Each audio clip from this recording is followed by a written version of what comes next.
BJP RSS কে জনম জনমের মতো ঝেঁটিয়ে পার করার জন্যই আমাদের আজকের এই সমাবেশ,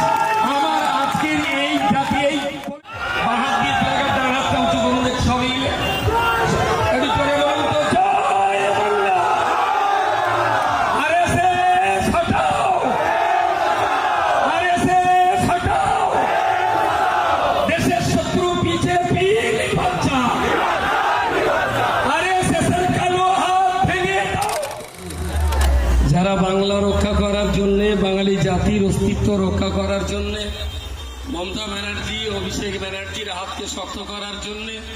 আজকের এই মহামিছিলের আয়োজন যারা করেছেন, আপনারা যারা অনেক দূর দূর থেকে পায়ে হেঁটে আবার সেই পেয়ারা থেকে এই পর্যন্ত হেঁটে এসেছেন, সকল কর্মী, সমর্থক, দলনেতা, আয়োজক, ব্যবস্থাপক, তাদের সবাইকে আমার অন্তরের অন্তরস্থল থেকে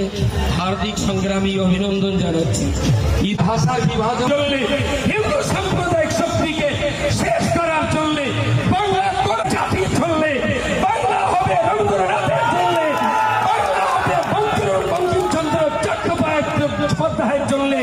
বাংলা হবে ঋষি বঙ্কিমচন্দ্রের জন্য। যারা বাংলাটাকে ভাষার ভিত্তিতে, ধর্মের ভিত্তিতে ভাগ করবার কিন্তু আপনারা হাজার হাজার মানুষ যারা মমতাজি, অভিষেক ব্যানার্জি এই মুভমেন্ট, এই আন্দোলন, এই সংগ্রামে প্রবীণ থেকে প্রবীণ, নারী থেকে পুরুষ, ভাই বোন, মা বন্ধু, মা বাবা, যারা আজকের এই মহামিছিলে অংশ নিয়েছেন, ক্যান্ডিডেট হিসাবে, একজন প্রতিযোগী হিসাবে, ভোট প্রার্থী হিসাবে, আপনাদের সকলের কাছে আমি ঋণ স্বীকার করছি। পথচারী ভাই বন্ধু, অটো চালক, টোটো চালক, আপনাদের একটু কষ্ট হয়েছে, তার জন্য আপনাদের কাছে আমি করজোড়ে ক্ষমা চেয়ে নিচ্ছি। দেশের এই গাদ্দার, দেশের এই শত্রুদের হাত থেকে গোটা দেশকে, বাংলাকে বাঁচাবার জন্য অভিষেকজি, মমতা, সেই লড়াই সংগ্রাম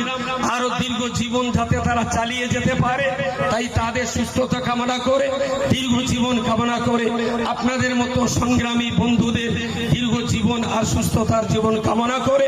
আজকের মহামিছিলের শেষ ছোট্ট এই পথসভার আমার ছোট্ট বক্তব্য এখানে শেষ করছি। জয় হিন্দ, খোদা হাফেজ।